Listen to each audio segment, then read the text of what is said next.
우리 지난 시간에 대제사장의 판결 흉패 안에 넣으라는 우림과 둠밈을 살펴보면서 하나님께서 주시는 은혜를 받았는데요. 이 우림과 둠밈은 1차적으로 빛이요 완전함을 상징하는 율법의 상징이라는 것을 말씀을 드렸습니다.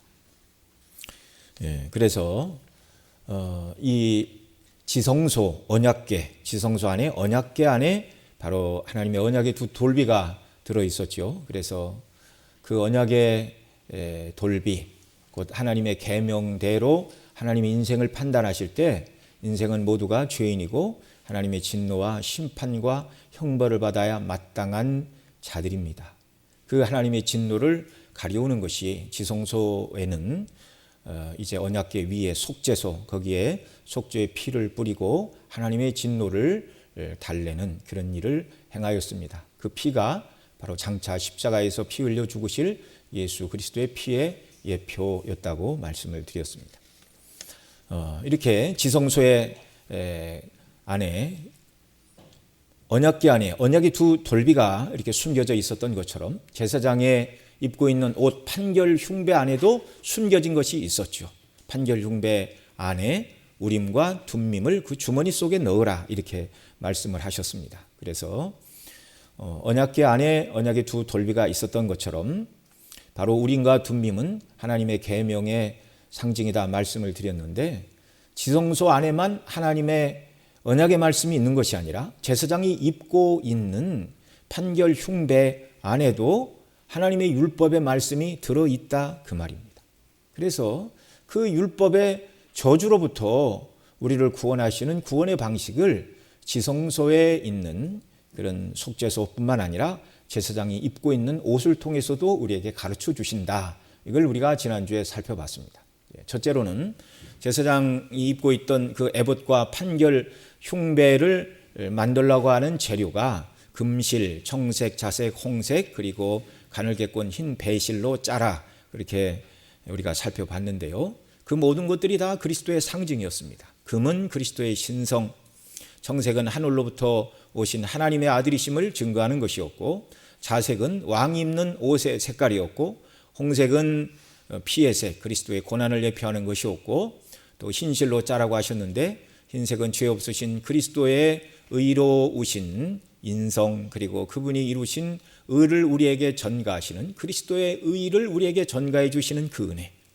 그래서 제사장이 입고 있는 에봇과 판결 흉배의 그 재료의 그런 재질을 통해서 그것이 우리를 하나님의 저주와 진노로부터 벗어날 길이 없다고 말하는 그런 모든 율법의 저주로부터 1차적으로 그리스도의 정말 사역을 통하여 우리를 구원하신다라는 것을 보여주는 예표라고 말씀을 드렸습니다. 그리고 뿐만 아니라 이 우림과 둠밈은 참된 빛이시오 완전함이신 예수 그리스도의 상징이라고도 말씀을 드렸는데요. 십자가에서 우리 죄를 담당하시고 우리의 의가 되신 예수 그리스도를 상징하는 것이 역시 우림과 둠밈의 두 가지 돌이었습니다. 이것을 고린도후서 5장 21절에서는 이렇게 말하죠. 하나님이 죄를 알지도 못하신 자로 우리를 대신하여 죄를 삼으신 것은 우리로 하여금 저희 안에서 하나님의 의가 되게 하려 하심이니라. 우리의 의가 되셨어요. 우리가 구원받기에 필요한 모든 의를 예수님이 다 이루어 주셨어요. 우리의 죄는 예수님의 십자가로 다 옮겨 보내셨고 예수님의 그 의를 우리 것으로 여겨주시는 이 놀라운 은혜. 그래서 완전한 빛이시요 완전함이신 예수 그리스도 그분을 통해서만 우리가 구원을 받는다는 이 분명한 사실입니다. 자, 오늘은 이제 우림과 둠밈이 성막 밖에서 하나님의 뜻을 묻는 용도로 또 사용되었다는 것을 우리가 알고 있는데요. 이 부분에 대해서 살펴볼 때 성령께서 이 말씀도 잘 깨닫고 주의 뜻을 바르게 분별하며 그 뜻에 순종하며 살아가는 저와 여러분 모두가 되도록 은혜 베풀어 주시기를 소원합니다. 자, 우림과 둠밈으로 하나님의 뜻을 묻는 내용은 오늘 출애굽기에 있지 않고 두 번째 본문인 민수기 27장에 기록되어 있습니다. 민수기 27장 오늘 우리가 16절부터 봤는데 그 앞부분인 12절 말씀부터 쭉 읽어드리겠습니다. 자, 여호와께서 모세에게 이르시되 너는 아바림 산에 올라가서 내가 이스라엘 자손에게 준 땅을 바라보라. 본 후에는 내 형 아론이 돌아간 것 같이 너도 조상에게 돌아가리니. 그러니까 하나님이 부르셔서 이제 육체의 삶을 다하고 죽을 때가 온다 그 말입니다. 14절 이는 신 광야에서 회중이 분쟁할 때 너희가 내 명령을 거역하고 그 물가에서 나의 거룩함을 그들의 목전에서 나타내지 아니하였음이니라. 이 물은 신 광야 가데스 무리바의 물이니라. 하나님께서 온전히 하나님의 영광을 드러내지 못한 그 일을 인하여 너는 이 산 위에서 가나안 땅을 바라는 보지만 들어가지는 못한다. 이렇게 말씀하신 것입니다. 그러자 이제 15절 모세가 하나님께 뭐라고 요청합니까? 모세가 여호와께 여짜오되 여호와 모든 육체의 생명의 하나님이시여 원컨대 한 사람을 이 회중 위에 세워서 그로 그들 앞에 출입하며 그들을 인도하여 출입하게 하사 여호와의 회중으로 목자 없는 양과 같이 되지 않게 하옵소서. 그러니까 하나님께서 저를 데려가시면 저를 대신하는 이 백성의 지도자를 한 사람 세워주시기를 원합니다. 그래서 목자 없는 양처럼 유리하지 않게 해주시고 나 다음에 한 사람을 세워 그로 가나안 땅에 들어가는 지도자를 하나님께서 세워주시기를 원합니다. 그렇게 기도를 한 것입니다. 그러자 18절 여호와께서 모세에게 이르시되 눈의 아들 여호수아는 신에 감동된 자니 너는 데려다가 그에게 안수하고 그를 제사장 엘르아살과 온 회중 앞에 세우고 그의 목전에서 그에게 위탁하여 그 다음 내 존귀를 그에게 돌려 이스라엘 자손의 온 회중으로 그에게 복종하게 하라. 그러니까 너를 대신하여 여호수아를 그 다음 지도자로 세우라 그 말씀입니다. 그렇게 하시고 이제 21절 말씀을 주셨습니다. 한 번 더 같이 읽습니다. 그는 제사장 엘르아살 앞에 설 것이요 엘르아살은 그를 위하여 우림의 판결법으로 여호와 앞에 물을 것이며 그와 온 이스라엘 자손 곧 온 회중은 엘르아살의 말을 쫓아 나가며 들어올 것이니라. 아멘. 예. 자. 그래서 이제 실제적으로 이제 모세가 여호수아를 안수하여 회중의 지도자로 세우는 내용은 그 민수기 이제 34장 뒤에 가면 이렇게 말합니다. 34장 9절 10절 또 같이 읽습니다.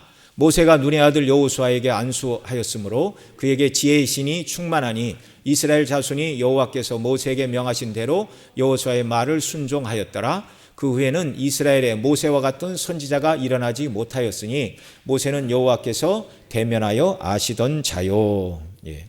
그러니까 모세가 하나님 앞에 구한 대로 저를 하나님 데려가시면 저를 대신할 한 사람을 세워주십시오. 그래서 하나님께서 눈의 아들 여호수아가 너를 위하여 이 백성을 가나안 땅으로 인도할 것이다. 그렇게 말씀을 하셨습니다. 그래서 모세가 죽기 전에 이 여호수아에게 기름을 부었다 이렇게 말하죠. 기름을 붓는 것은 구약 시대에 하나님의 일꾼들을 세우는 그런 방식이었습니다. 그리고 이제 신명기 34장 10절에 보면 그 후에는 이스라엘에 모세와 같은 선지자가 일어나지 못하였으니 모세는 여호와께서 대면하여 아시던 자요 이렇게 말씀을 하고 있습니다. 그러니까 항상 하나님께서는 백성들에게 알리실 말씀이 있으면 모세에게는 대면하여 말씀해 주셨다는 것입니다. 그런데 모세에게만 대면하여 말씀을 하셨고 그의 후계자인 여호수아에게는 모든 것들을 다 대면하여 말씀해 주지 않으셨습니다. 그래서 하나님의 뜻을 때때로 묻고자 할 때가 있었죠. 그럴 때 이제 사용하라고 하나님께서 우림과 둠밈의 판결법을 주셨다는 말입니다. 자, 그러면 하나님께서는 모세에게는 대면하여 모든 것을 다 말씀하여 주셨는데 왜 여호수아에게는 그렇게 하지 않고 하나님의 뜻을 묻고자 할 때 우림과 둠밈의 판결법, 대제사장에 나아가 그가 입고 있는 에봇, 또 특별히 에봇의 판결 흉배 속에 들어있는 우림과 둠밈을 통하여 하나님의 뜻을 구별하라고 하셨는가? 모세는 하나님이 대면하실 만한 그런 신앙 인품과 경건이 충만한 사람이어서 하나님이 대면하셨고 모세는 그와 못해서 하나님이 대면하지 않으신 것이다. 그렇게 생각할 일은 아닙니다. 왜냐하면 하나님 앞에 의인은 없기 때문에 그렇습니다. 의인은 없나니 하나도 없다. 그렇게 말씀했죠. 모세도 하나님이 대면하여 그를 만나 주신 그 모든 것이 다 하나님의 은혜였습니다. 하나님의 은혜였습니다. 하나님의 은혜가 아니고 어떻게 자기 의로 하나님의 면전 앞에 설 자가 어디 있습니까? 그러면 왜 하나님께서는 모세에게 대면하여 모든 것을 다 말씀해 주셨는데 모세의 후계자인 여호수아에게는 하나님의 궁금한 뜻을 물으려면은 우림과 둠밈의 판결법으로 물어보라. 그렇게 말씀하신 이유가 무엇인가요? 그것은 이미 모세를 통하여 하나님의 거룩하신 뜻을 성문화하여 주셨기 때문입니다. 이미 하나님께서는 시내산 위에서 그 백성들이 살아야 될 삶의 원리인 십계명을 주셨어요. 십계명은 헌법과 같은 거라 말씀을 드렸죠. 그리고 그 십계명의 시행 세칙이 율례, 이제 개역개정에서는 법규라고 번역을 해 놓았는데 십계명의 정신을 따라서 어떻게 살아야 되는가, 이걸 이제 율례에 다 기록을 해 놓으셨죠. 그러니까 여러분, 만약에 이스라엘 백성들 가운데 하나님께서 도둑질하지 말라고 분명히 말씀해 주셨어요. 이건 십계명에 있는 말씀입니다. 그런데 어떤 사람이 이 계명을 어기고 남의 집 소를 도적질했어요. 그러다 발각이 되었습니다. 그러면 이 사람에게 어떤 처분을 내려야 합니까라고 하나님 앞에 묻고 그 음성을 들어야 됩니까? 그럴 필요가 없습니까? 그럴 필요가 없어요. 왜요? 그 다음 십계명을 설명하는 시행 세칙 율례에 남의 집 소를 도적질하는 사람은 어떻게 하라고 그랬어요? 4배로 갚으라고 그러셨어요. 4배로. 4배로 갚고 돈이 없어서 못 갚으면 자기 자신을 팔아 종으로 팔고 그 돈으로 4배를 갚아야 된다. 이거 율례를 통하여 하나님의 거룩한 뜻이 분명하게 드러났습니다. 자, 뿐만 아니라 어떻게 하나님을 예배해야 되는지 성막의 제도와 제사장의 제도, 그 다음에 제사장의 의관들을 우리가 살펴보고 있고 제사법에 대해서 하나님께서 모세를 통하여 다 말씀해 주셨고 모세는 그 모든 걸 다 기록하였습니다. 그게 뭐지요? 모세오경. 그러니까 구약시대 백성들이 기본적으로 꼭 알아야 될 말씀을 주셨습니다. 모세오경, 창세기, 출애굽기, 레위기, 민수기, 신명기. 이건 구약 전체를 이제 율법이라 그렇게 말하지만 특별히 모세오경은 규범적인 율법이다 그렇게 말합니다. 그리고 이제 역사서와 시가서를 주셨죠. 그러니까 역사서는 그 하나님의 주신 오경에 따라서 살아가는 자들에게 하나님이 어떤 복을 주시고 그 오경을 순종하지 않는 자들에게는 역사 속에서 하나님이 어떻게 징계하시고 진노하시고 그 백성을 다루어 가시는가를 보여주는 것이 이제 역사서입니다. 이게 이제 성문서 또는 시가서라고 얘기를 하는데 이런 시가서들은 하나님이 주신 그 오경, 율법의 말씀대로 살아가는 성도들의 마음의 자세가 어떠해야 되는가를 그렇게 시편과 잠언 이런 말씀들을 통해서 우리에게 보여주고 계신 것입니다. 자, 여호수아 시대부터는 이제 하나님께서 모세를 대면하여 말씀하시던 것처럼 할 필요가 없습니다. 왜요? 이미 십계명을 주셨고 십계명을 해설하는 율례와 계명과 법도를 하나님이 다 주셨어요.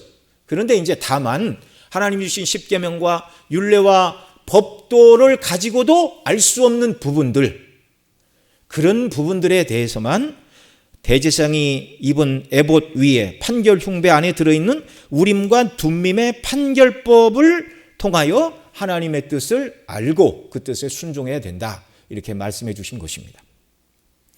자, 그러면 맨 처음 이 판결 흉배를 통하여 하나님의 뜻을 물으라고 하신 것은 무엇을 목적으로 하나님이 이 판결 흉배를 주셨느냐, 그 말입니다. 여러분, 구약시대 백성들, 오늘 우리가 착각하는 게 있어요. 구약시대 백성들처럼 판결 흉배를 여전히 주셨다면 오늘 우리가 고민하지 않을 텐데, 그래서 어느 회사를 가면 좋겠습니까?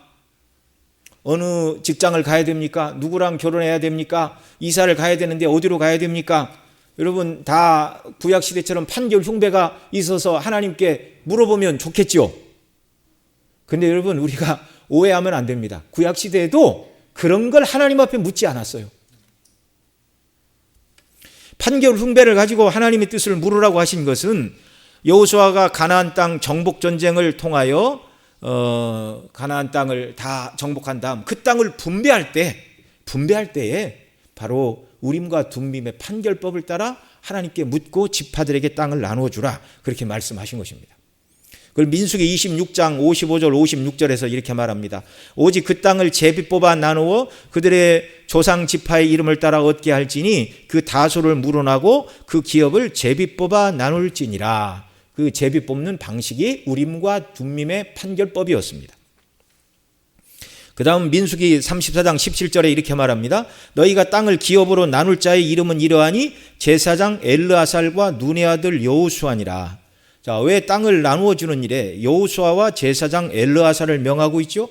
여호수아는 모세를 대신한 지도자요, 엘르아살은 에봇을 입은 대제사장으로 판결 흉패에 우림과 둠밈을 통하여 실제 제비 뽑는 일을 감당할 사람이 엘르아살이었기 때문에 그렇습니다. 그래서 오늘 두 번째 본문으로 잡은 민수기 27장 21절에 보면 그는 제사장 엘르아살 앞에 설 것이요 엘르아살은 그를 위하여 우림의 판결법으로 여호와 앞에 물을 것이며 그와 온 이스라엘 자손 곧 온 회중은 엘르아살의 말을 쫓아 나가며 들어올 것이니라, 이렇게 말씀하신 것입니다. 여러분, 만약에 가나안 땅을 정복한 다음에 그 땅을 분배함에 있어 하나님의 뜻을 따라 제비를 뽑아 나누는 방식, 곧 우림과 둠밈의 판결법을 따라 가나안 땅을 나눠주지 않았다면 혼란은 이루 말할 수가 없었을 것입니다. 왜요? 누구나 좋은 땅, 누구나 요지, 누구나 넓은 땅, 누구나 많은 땅, 누구나 넓고 좁고 농사가 잘 되는 비옥한 땅, 그리고 대적이 쳐들어오기 힘든 요새, 이런 것들을 다 원하겠죠.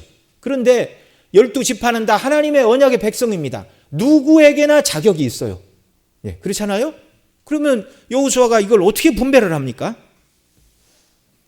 하나님께서 우림과 둠밈의 판결법을 따라 제비를 뽑는 방식으로 땅을 분배하는 것만이 모든 사람들의 불만을 잠재울 수가 있는 것입니다. 왜 그래요? 우림과 둠밈의 판결법을 따라 제비를 뽑아서 하나님이 이 땅은 유다지파에게 주셨습니다. 베냐민에게 주셨습니다.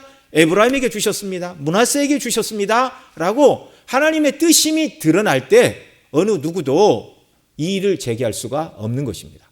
만약에 이렇게 하지 않았다 그러면 큰 혼란이 정말 그 어느 누구도 감당할 수 없는 혼란이 일어났을 것입니다. 여호수아 18장 11절에 보면 베냐민 자손을 위하여 그 가족대로 제비를 뽑았으니라고 말씀하는데, 제비를 뽑다는 말이 영어로는 그 뽑다는 말이 come up이라는 영어 단어를 쓰고 있습니다. 또 여호수아 19장 1절에 둘째로 시므온 곧 시므온 자손 지파를 위하여 가족대로 제비를 뽑았으니, 여기 제비를 뽑았다는 말을 이제 영어로 랏컴퍼스라고 번역을 했고요. 또 여호수아 19장 17절 넷째로 이사갈 곧 이사갈 자손을 위하여 그 가족대로 제비를 뽑았으니, 이 제비를 뽑았다는 말이 또 영어로 랏컴 아웃으로 이렇게 번역을 하고 있습니다. 자, 이 말들은 판결 흉배가 주머니라고 말씀을 드렸는데 그 판결 흉배의 주머니 밖으로 come out, 주머니 앞으로 come forth, 우림과 둠밈을 뽑아서 결정한 것이다. 아더 핑크는 이렇게 주석을 하고 있습니다. 가나안 땅을 분배하는 것은 10계명, 그리고 그 10계명의 시행 세칙인 법규 곧 율례를 가지고 행할 수는 없었습니다. 10계명을 아무리 읽어봐도, 그 율례를 다 읽어봐도 어느 지파에게 어느 땅을 주어야 될지는 알 수가 없는 거예요. 그래서 정말 국가적으로 운명을 좌우할 만한 가장 큰 일을 하나님의 뜻을 묻고자 할 때 우림과 둠밈의 판결법으로 이렇게 하라 말씀하신 것이죠. 역사 속에서 이 우림과 둠밈을 실제적으로 사용한 사람들이 몇 사람 있었습니다. 첫째는 말씀드린 대로 여호수아였죠. 여호수아에게 우림과 둠밈의 판결법을 주신 것은 방금 말씀드린 가나안 땅 분배 시 모든 분란을 정말 하나님께서 잠재우시기 위하여 우림의 판결법으로 하라, 그렇게 말씀하신 것이죠. 그러나 여호수아가 우림과 둠밈의 판결법을 가장 먼저 사용한 것은 아이성 전투에서 패해한 후라고 봐야 됩니다.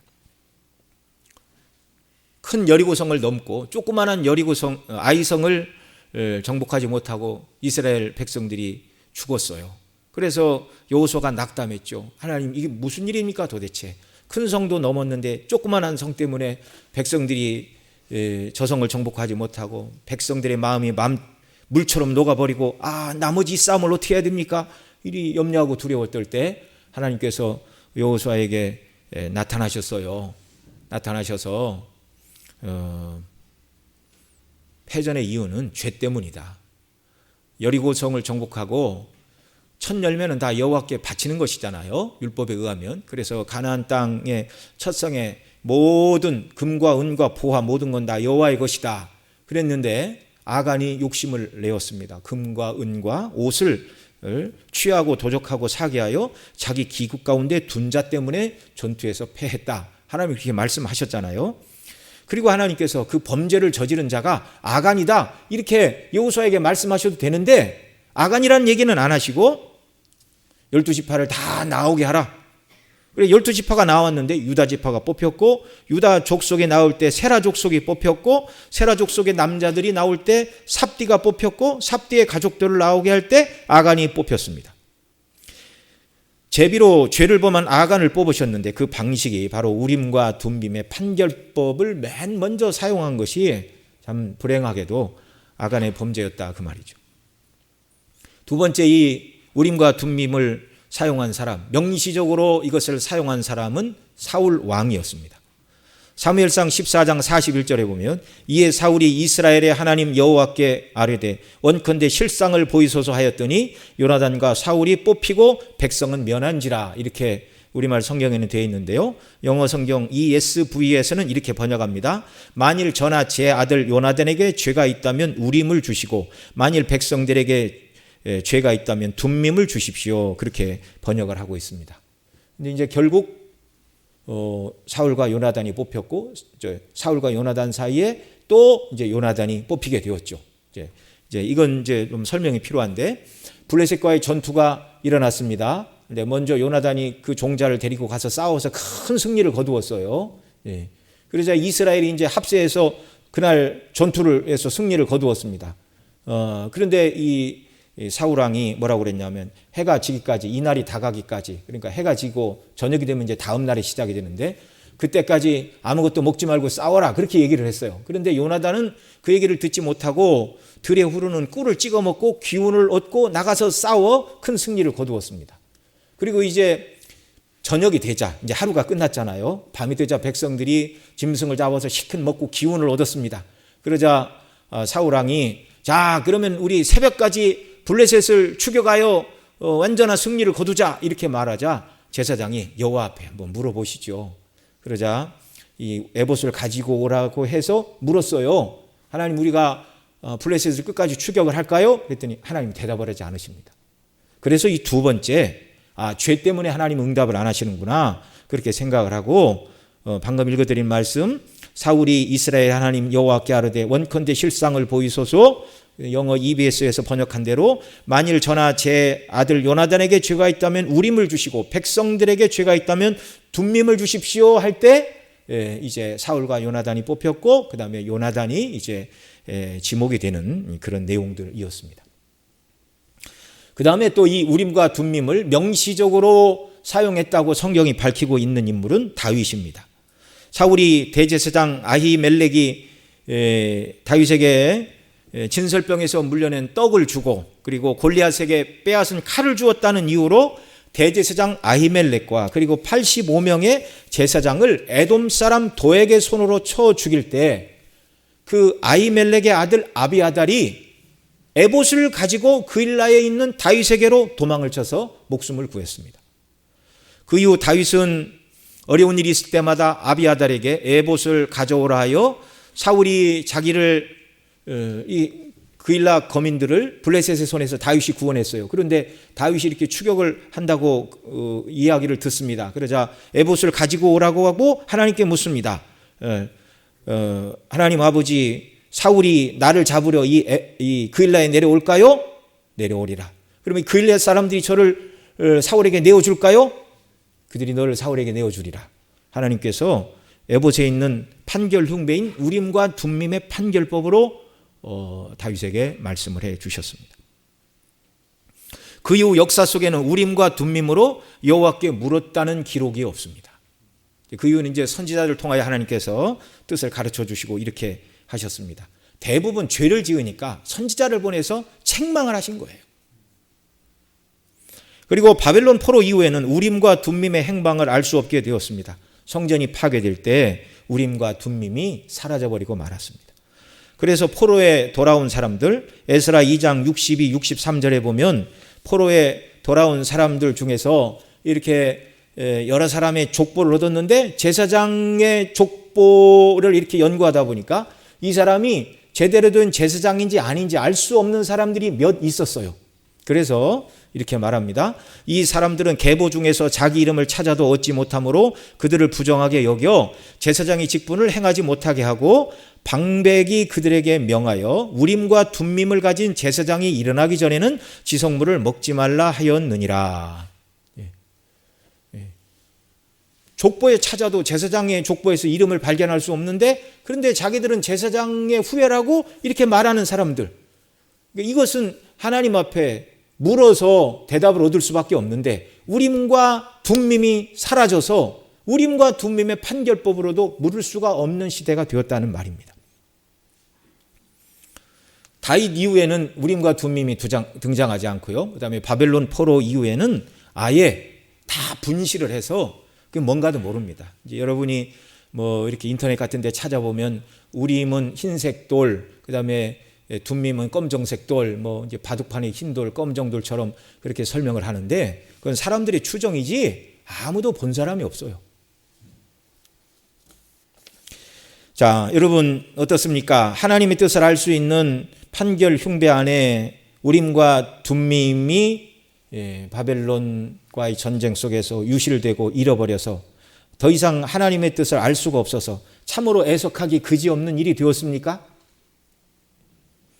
여러분 더 이상 우림과 둠밈의 기능이 필요하지 않기 때문에 하나님께서 우림과 둠밈의 판결법을 사용하지 말라고 그것이 다 사람들 손에 남아있지 않게 하신 것임을 여러분 믿으시기 바랍니다. 여러분 지금도 저 예루살렘에 갔는데 구약식의 예루살렘 성전이 존재를 하면 좋을까요? 안 좋을까요? 복음의 방해가 되는 것입니다. 그래서 성전 기능이 끝났습니다.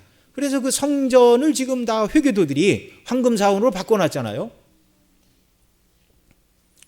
포로 이후에도 하나님의 뜻을 묻는 것이 우림과 둠밈으로 묻는 것이 꼭 필요했다면 하나님께서 그것을 계속 유지되도록 그렇게 하셨을 것입니다.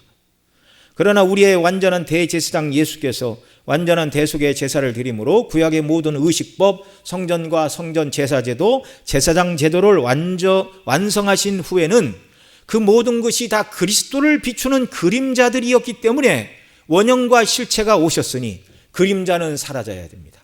대제사장 직위도 그들이 입었던 옷도 에봇도 판결 흉배도 그 안에 있는 우림과 둠밈도 다 그리스도의 상징이었어요.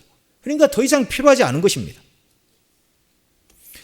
말씀드린 대로 구약시대에 궁금해하는 모든 것을 하나님이 우림과 둠밈의 판결법으로 다 가르쳐 주신 것도 아닙니다. 사무엘상 28장 6절에 보면 훗날 다윗이 범죄한 후에 여호와께서 물었는데 아무 대답도 해주지 않으셨어요. 이렇게 말합니다.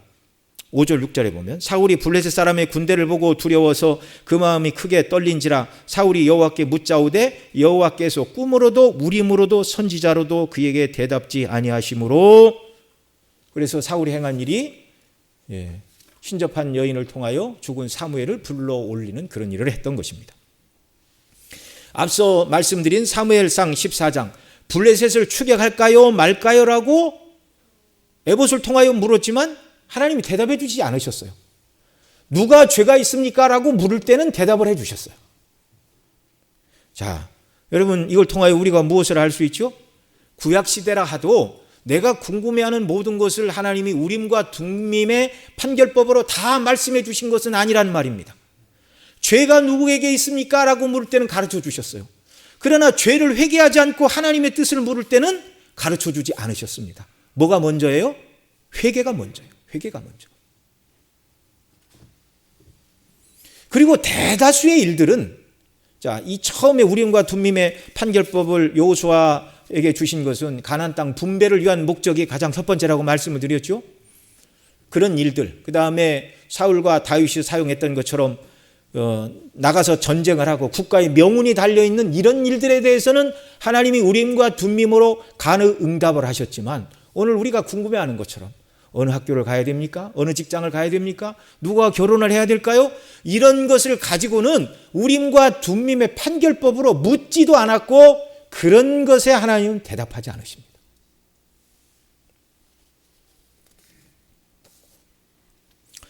오늘 우리 가운데 하나님의 뜻을 알고 싶어하는 마음이 있는 줄 압니다. 저도 그렇죠. 늘 궁금하죠. 하나님께서 우리 교회를 또 부족한 종을 어떻게 하나님 인도하실까? 10년 후에 우리 교회 모습은 어떨까? 우리 성도님들의 모습은 어떨까? 예. 그런데 그 모든 것들을 하나님은요, 다 가려놓으셨어요. 사람들은 미래를 알고 싶어 하죠. 개인적으로도 그렇습니다. 왜요? 미래를 알지 못하니까 불안한 거예요. 불안한 거예요. 그래서 학생들은 어느 학교에 가고, 직장인들은 공부를 해서 나는 어떤 진로를 택해야 좋겠는가, 청년들은 누구와 결혼을 해야 되는가, 여러분 가르쳐 주시면 좋겠습니까? 안 좋겠습니까? 좋겠지요. 우리 어르신들은 뭐 결혼도 다 했고 뭐 별로 궁금한 거 없어요. 근데 이제 며느리를 누구를 봐야 되는가? 아들 다 결혼했습니다. 그럼 손주 며느리는 누구를 봐야 되는가? 네. 궁금하죠. 어떤 분은 하나님의 뜻이 궁금하다고 하면서 이렇게 아침에 일어나 기도하고 하나님 뜻이 어디 있습니까? 라고 이렇게 성경을 펴서 이렇게 읽고, 아, 이것이 나에게 주시는 말씀인가? 여러분, 이렇게 하면 됩니까? 안 됩니까? 안 돼요. 이건 성경을 가지고 점을 치는 거예요. 이렇게 하면 큰일 납니다.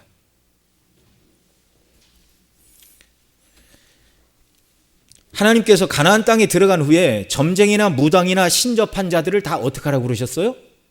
죽이라고 그러셨어요. 죽이라고. 그런데 하나님께서 성경을 가지고 점치듯이 사용하는 것, 이거 하나님께서 원하지 않는 일입니다. 예전에 우리 원로 목사님이 번역하신 제자들에게 요구되는 기본적인 특성이라는 책, 제임스 패커가 쓴 책에 보면 하나님의 인도라는 그 항목에 보면 그런 말이 있어요. 어느 분이 이렇게 자기를 이렇게 뭐 초청을 하니까 하나님의 뜻인가 하고 성경을 이렇게 읽었더니 남방에게 이르기를 뭐 구려하지 말라. 그러니까 이게 남쪽을 떠나서 북쪽으로 가야 되는가? 근데 그 일이 잘 안 됐어요. 근데 더 읽어봤더니 북방에게 이르기를 구려하지 말라. 그 문맥이 다 있는 거예요. 여러분, 성경을 가지고 그렇게 하면은 안 되는 것입니다. 여러분, 성경은 읽고 그 뜻이 무엇인가, 이 의미를 우리가 붙들어야 돼요. 자, 그런데 여러분, 하나님께서 이 시대에도 하나님의 뜻이 무엇인가를 궁금해하는 저와 여러분들에게 하나님께서는 그 뜻을 명백하게 구약시대에 하나님의 말씀으로 우림과 둠밈으로 뜻을 보였던 것처럼 우리에게도 뜻을 보여주심을 여러분 믿으시기 바랍니다. 예. 자, 그러면 오늘 이 시대에 하나님은 그 거룩한 뜻, 또 우리를 향한 뜻을 어떻게, 개인적인 하나님의 우리를 향한 뜻을 어떻게 가르쳐 주실까요? 모세처럼 대면하여 말씀하는 시대도 아니고 우림과 둠밈의 판결법을 주시는 것도 아닌데, 또 구약시대는 우림과 둠밈이 사라진 이후에는 제비뽑기 방식을 통하여 하나님의 뜻을 물었어요. 그런데 지금은 그런 시대도 아닙니다. 자, 그러면 우리는 하나님의 뜻을 어떻게 알 수 있습니까? 먼저 이 시대에 하나님께서 우리에게 주신 우림과 둠밈은 바로 하나님의 말씀입니다. 자, 우림과 둠밈, 빛과 완전함, 바로 계명의 상징이라고 말씀을 드렸죠. 하나님은 오늘 우리에게 율법 곧 하나님의 말씀을 완전한 계시의 형태로 구약과 신약 말씀을 통하여 하나님의 뜻을 다 드러내 주셨어요. 그리고 신명기 29장 29절에서 이렇게 말합니다. 우리 같이 읽습니다. 시작. 오묘한 일은 우리 하나님 여호와께 속하였거니와 나타난 일은 영구히 우리와 우리 자손에게 속하였나니 이는 우리로 이 율법의 모든 말씀을 행하게 하려 하심이니라. 자, 여기 보면 오묘한 일과 그 다음에 또 어떤 일이 있습니까? 나타난 일, 이 두 가지를 말하고 있죠. 자, 오묘한 일은 우리 하나님께 속하였거니와 나타난 일. 그러니까 하나님이 역사를 운행하실 때는요, 나타내신 일과 오묘하신 일, 이 두 가지를 가지고 하나님 역사를 운용하십니다. 이 오묘한 일은 무엇인가? 개역개정에서는 또 쉽게 번역했어요. 감추어진 일. 예. 감추어진 일은 하나님께 속하였고 나타난 일은 우리 자손에게 속하였다. 이렇게 말하고 있습니다. 자, 이 오묘한 일, 감추어진 일은 무엇이냐면 내일 하나님의 섭리 가운데 어떤 일이 일어날까? 한 달 후에는 어떤 일이 일어날까? 나에게, 우리나라에 또는 교회에 10년 후에는 어떻게 하나님께서 나와 우리 가정과 교회와 이 나라와 전 세계를 어떻게 운용하실까? 지금도 하루에 수십만씩 나오고 있는 이 코로나는 언제쯤 종식이 될까? 이게 다 오묘한 일, 감추어진 일, 하나님의 섭리 속에 정말 하나님만 아시는 그 일입니다. 그런데 이 오묘한 일은 어떻게 되어 있다고요? 감추어진 일, 오묘한 일은 하나님께만 속해 있다. 구약시대에도 오묘한 일의 전부를 우림과 둠밈을 통해 물으라고 하신 것도 아니고 그 모든 문제에 해답을 주신 것도 아니라고 말씀을 드렸습니다. 자, 그러나 우리가 꼭 기억해야 할 것은 명백하게 기록해 놓으신 하나님의 뜻. 그러니까 오묘한 하나님의 뜻을 알려고 하지 말고 우리가 해야 될 일은 뭐예요? 나타난 일, 우리와 우리 자손에게 속한 일, 곧 우리로 모든 율법의 말씀을 행하게 하심이라 이렇게 말씀하고 있는데 나타난 일은 뭐예요? 하나님의 계명이에요. 십계명과 그 십계명을 설명하고 있는 법규와 율례의 말씀이에요. 예. 그러니까 하나님의 거룩하신 도덕적이고 영적인 모든 뜻은 이 성경에 다 기록되어 있습니다. 그러나 역사로 운용하시는 오묘한 뜻은 하나님의 계획에만 있어요. 자, 하나님 앞에는 책이 적어도 몇 권 있다고 말씀을 드렸죠? 3권 있다고 말씀을 드렸어요. 택한 백성의 이름을 기록한 생명책이 하나 있고 그 다음에 각 사람의 선악간 행실을 기록한 행실록이 하나 있고 또 하나는 하나님의 통치 백서가 있습니다. 하나님은 그 통치 백서에 따라 역사를 운용해 나가십니다. 예. 말씀드린 대로 이 코로나가 언제 종식이 될까? 하나님의 계획표 속에 다 있어요. 그런데 우리는 몰라요. 그런데 그것을 알게 해달라고 기도해도 하나님은 그 오묘한 일, 감추어진 일은 우리에게 가르쳐 주시지 않는다는 말입니다. 대신 하나님의 나타내신 뜻, 율법과 계명, 신약의 복음의 말씀을 통하여 드러내신 그 뜻에 우리가 순종하기를 하나님은 원하시는 거예요. 그렇게 믿고 살아도 하나님이 통치하시는 이 세상에서 아무것도 부족함이 없는 줄 믿으라는 것입니다.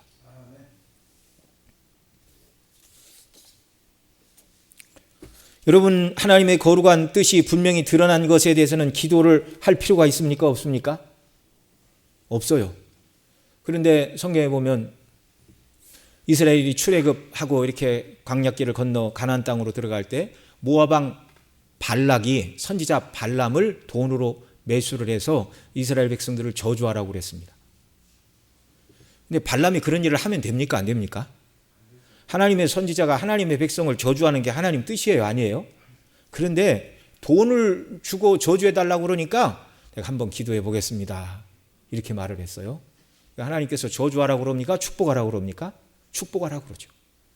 3번이나. 여러분, 발람이 하나님의 뜻을 몰라서 그렇게 했어요? 돈에 팔려서, 욕심 때문에 하지 말아야 될 일이라는 것을 알면서도 내가 기도 한번 해보겠습니다. 이렇게 말을 한 거예요.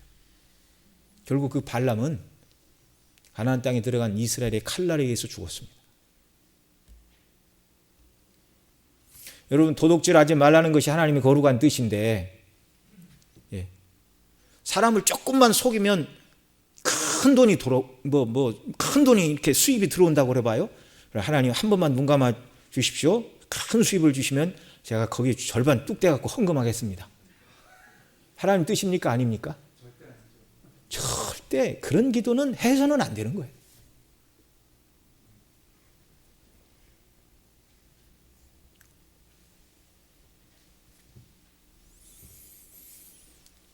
가정을 가지고 잘 사는 사람들이 있는데 어떤 사람이 가정을 가지고 사는 사람들 이렇게 쳐다보고서 아이고 저분은 결혼했지만 참 나는 저분이 마음에 든다. 하나님 내가 저분하고 결혼하는 게 하나님 뜻입니까? 아닙니까? 그런 기도를 하면 됩니까? 안 됩니까? 안 되는 거예요. 안 되는 거예요. 그런데 이런 걸 안 가르치니까 간혹 어떤 교회들에서는 그런 걸 기도를 한다는 거예요.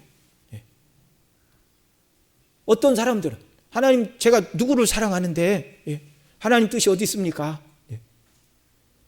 하나님 뜻은 가정을 견고히 세우시는 게 하나님 뜻이에요. 인간이 여작하니까 욕심 때문에 구하지 말아야 될 것, 욕심에 끌려서 하나님의 뜻이 어딨냐고 자꾸 이렇게 정말 뜻을 보여주십시오. 어떻게 해야 됩니까? 여러분 개인적으로 우리가 정말 하나님의 뜻을 알고 싶어야 될 것은 무엇이냐면 어떻게 하면 내가 너 하나님의 영광을 위하여 헌신하고 내 자신을 드리고 충성을 다하며 살아갈 수 있습니까? 그런 걸 물어야 되는 것입니다. 우림과 둠밈의 또 다른 상징은 빛이시오 완전함이신 예수 그리스도라고 말씀을 드렸죠. 그러니까 그리스도 안에서 우리가 하나님의 뜻을 구해야 돼요. 나를 위해 당신을 십자가에 내어주시고 보배 피로 나를 구원해 주신 주님이 이 상황에서 내가 무엇하기를 원하시는가? 이렇게 물어야 됩니다. 하나님 앞에서. 우리 장로님 기도하시면서 우리를 위하여 고난을 당하신 주님, 우리도 주를 위하여 고난의 삶을 살아가는 자리 되게 해달라. 그렇게 기도를 해주셨는데 우리가 이 고난 주간을 지내면서 여러분 하나님의 뜻을 어떻게 구해야 됩니까? 나의 영광, 나의 기쁨, 나의 즐거움을 위해서 하나님의 뜻을 묻는 자들이 아니라 어떻게 하면 하나님의 영광을 위해서 더 주님을 기쁘시게 하기 위한 뜻이 무엇인가요? 어떻게 해야 나로 말미암아 하나님의 영광을 받으시고 연약한 성도가 힘을 얻고 복음이 증거될 수 있는 뜻이 무엇인가요? 이렇게 묻는 것이 하나님의 뜻인 줄 믿으시기 바랍니다. 주님이라면 이런 상황에서 어떻게 하셨을 것이고 주님은 이런 상황에 있는 내가 어떻게 행하기를 원하시는가? 이렇게 바꿔서 생각을 하시고 하나님 앞에 기도하시기 바랍니다. 그렇게 기도하면 주님께서 그래 잘 생각해라. 내가 너를 위하여 피 흘려 너를 구원해낸 목적이 무엇인가? 우리 지난 주간에 하나님의 우리를 구원하신 거룩한 목적과 뜻을 따라서 기도하고 살아야 된다는 것을 저녁 시간마다 말씀을 들었는데 그 하나님의 영광, 이름의 영광, 하나님의 존귀하심 그것을 위하여 살라고 우리를 부르셨어요. 그러니까 우리가 하나님의 뜻을 물을 때도 거기에 붙들고 하나님의 뜻을 물어야 됩니다. 하나님 어떻게 해야 내가 세상적으로 평안하고 부를 누리고 명예를 누리며 살아갈 수 있습니까? 라는 것이 아니라 어떻게 해야 하나님의 영광을 위하여 제가 더 섬기며 내 자신을 드리며 우리 가족과 교회가 주의 뜻에 순종하며 살아갈 수가 있겠습니까? 이렇게 묻는 역사가 우리에게 있기를 바랍니다. 구약시대는 우림과 둠밈 또 우림과 둠밈이 없을 때는 제비 뽑기의 다른 방식을 통하여 하나님의 뜻을 드러내 주셨는데 말씀드린 대로 우림과 둠밈은 바벨론 포로가 시작되면서 사라졌습니다. 제비 뽑기도 오순절 성령이 오시고 사라지고 말았습니다. 우림과 둠밈을 대신하여 완전한 계시인 신구약 말씀을 우리에게 주셨습니다. 자, 그 다음에 이제 제비 뽑기가 교회사 속에서 사라졌죠. 사도행전 1장에 보면 가룟 유다가 사도의 자리를 버리고 제갈 길로 갔습니다. 그래서 베드로 사도가 가룟 유다가 이 직위를 버리고 갔으니 우리가 우리 가운데 한 사람을 택하여 12 사도의 수를 채우자 그렇게 말하고 기도하고 어떻게 했습니까? 제비를 뽑으니 마띠아를 얻었다 이렇게 말하고 있어요.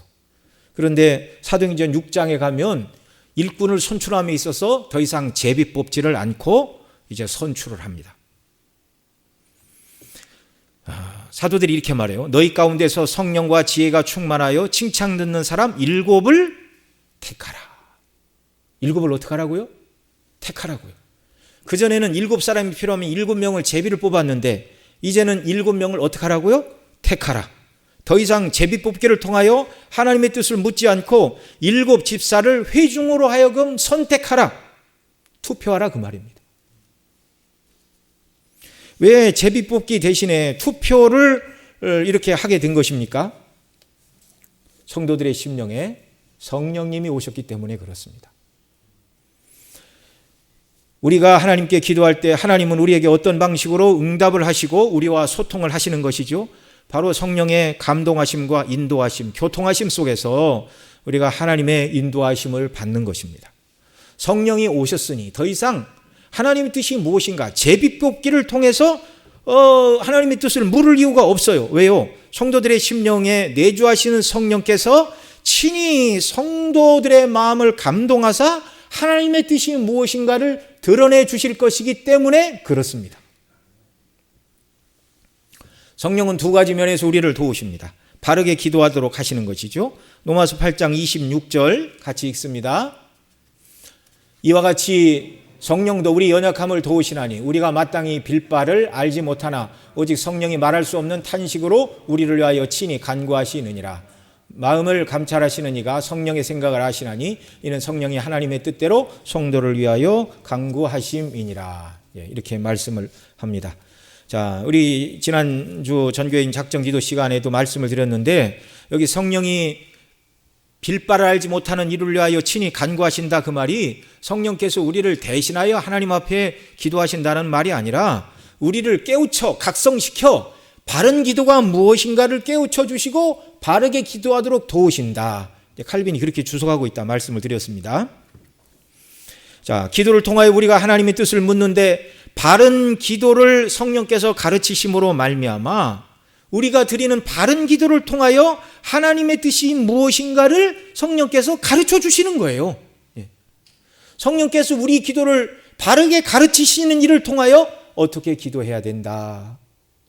그러니까 하나님의 성령께서 지각과 총명을 주시면 하나님의 뜻이 무엇입니까? 이렇게 물으면서 한 단계 더 나아가 하나님의 뜻은 제가 주의 영광을 위하여 섬기고 믿음으로 섬기는 것일진데 주여 힘이 연약하오니 나를 도우소서. 기도가 이렇게 바뀌는 겁니다. 바르게 기도하고 묻는 그 기도에 대답이 포함되어 있는 것이죠.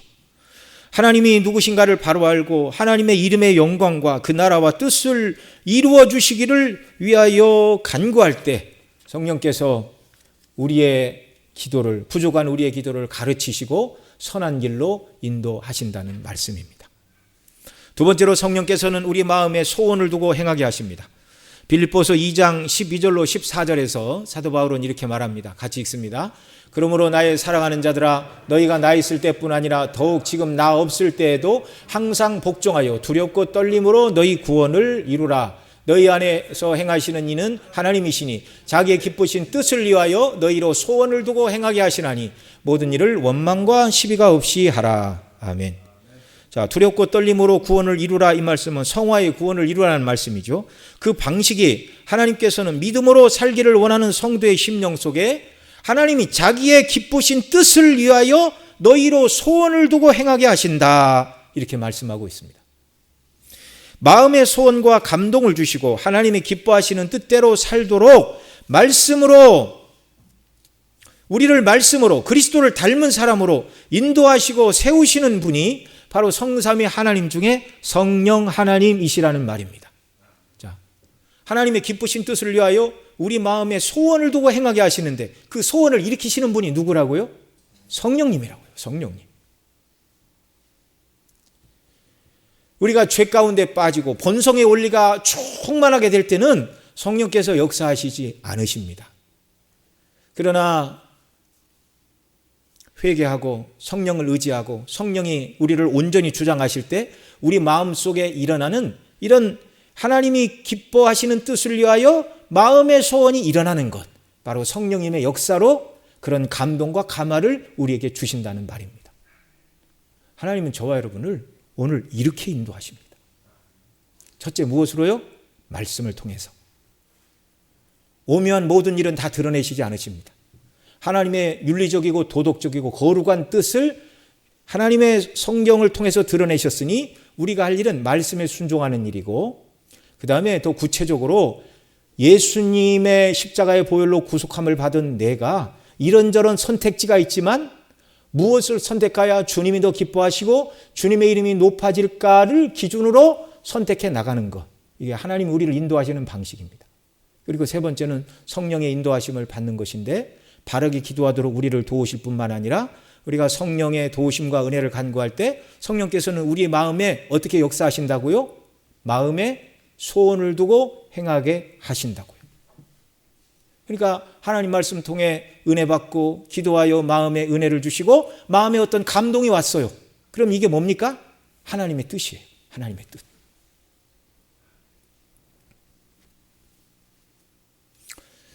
말씀을 정리합니다. 늘 우리가 하나님 말씀과 함께 살아야 됩니다. 말씀에 깨어 있어야 바른 인도를 받을 수 있습니다. 예수 그리스도의 대속의 은혜와 영광으로 충만할 때 우리의 마음속에 성령께서 그에 합당한 마음의 소원을 갖게 하시고 또 그 일을 이루도록 은혜를 주시는 것입니다. 그리고 주의 영광을 위해 마음의 소원을 따라 행할 때 여러분 두려워하지 마시기 바랍니다. 앞날의 모든 것은 하나님께서 우리에게 다 가르쳐 주시지 않으세요. 오묘한 것은 하나님께 속해 있기 때문입니다. 그러니 미래에 대하여 알 수 없다 할지라도 불안해할 필요가 없어요. 왜요?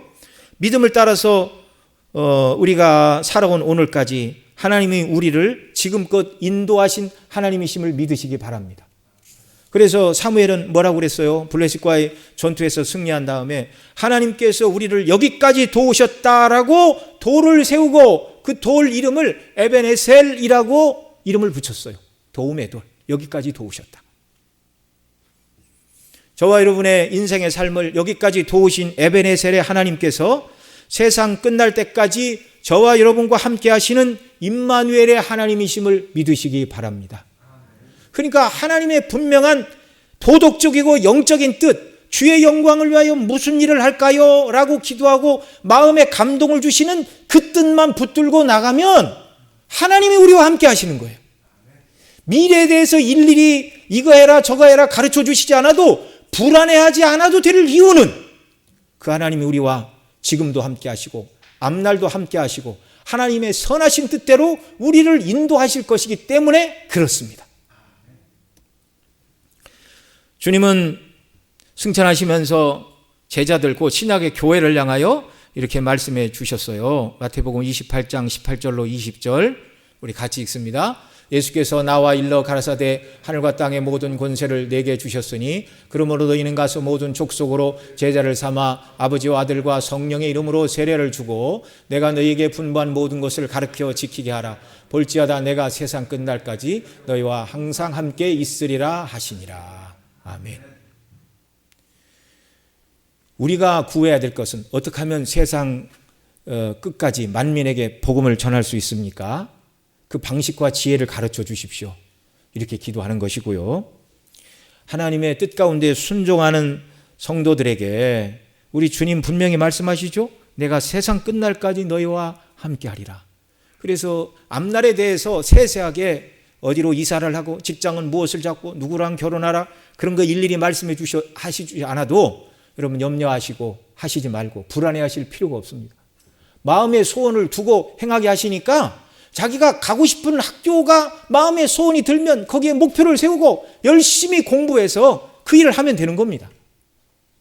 마음의 소원을 두시고 행하게 하시니까 참 이렇게 여러 형제 자매가 있지만 참 저 사람하고 사귀고 싶고 대화도 나누고 싶다. 하나님 이렇게 인도를 하시는 거예요. 이렇게. 그러니까 결혼할 사람 기도한다고 어디 가서 누구 만나서 결혼하라 그렇게 하지 않으십니다. 이런 하나님의 인도를 받을 때 여러분 염려하고 두려워하지 마십시오. 하나님이 함께 하십니다. 그 거룩하신 뜻에 따라 하나님의 영광을 위하여 살기를 원하는 자, 지금껏 붙드신 여기까지도 오신 에베네셀의 하나님이 주님 다시 오시는 그날까지 임마누엘의 하나님으로 우리와 함께 하심을 믿으시기 바랍니다. 미래에 대해서 두려워하지 마시고 나타난 하나님의 뜻, 곧 하나님의 계명을 따라서 하루하루 순종하여 기쁘게 살아가는 것이 하나님의 뜻입니다. 이런 성도의 심령에 또 성령께서 마음에 소원을 두고 행하게 하십니다. 말씀에 붙들려 성령의 인도하심 속에 살아가는 것, 이것이 오늘 하나님의 인도하심을 따라 살아가는 복된 성도들의 삶의 모습임을 기억하시기 바랍니다. 기도하겠습니다. 사랑하시는 아버지 하나님, 오늘도 우리를 주의 진리와 사랑 가운데 인도해 주시니 감사합니다. 거룩한 하나님의 영원한 도덕적이고 완전하신 뜻, 하나님의 말씀에 순종하며 살아가는 저희들이 되게 하여 주옵소서. 우리가 세상에서 이 일 저 일 하고 싶은 일도 많고 해야 될 일도 많지만 주님의 이름이 높아지고 주님이 영광을 받으시는 그 일에 마음을 쓰게 하시고 그 일을 잘 감당하도록 힘과 능력과 성령의 충만 주시기를 간구하는 저희들 되게 하여 주옵소서. 또한 하나님께서 그 거룩하신 뜻을 위하여 우리에게 그 기쁘신 뜻을 따라 마음에 소원을 두고 행하게 하신다 말씀하셨는데 성령의 감동하심에 온전히 순종하고 순복하는 저희들 되게 하여 주옵소서. 미래에 대한 불안감을 떨쳐버리고 여기까지 도우신 하나님이 앞날도 우리와 함께 하시는 임마누엘의 하나님 되심을 믿고 담대하게 기쁨 가운데 주를 섬기며 이 땅을 살아가는 저희들 되게 하여 주옵소서. 예수님의 이름으로 기도드리옵나이다. 아멘.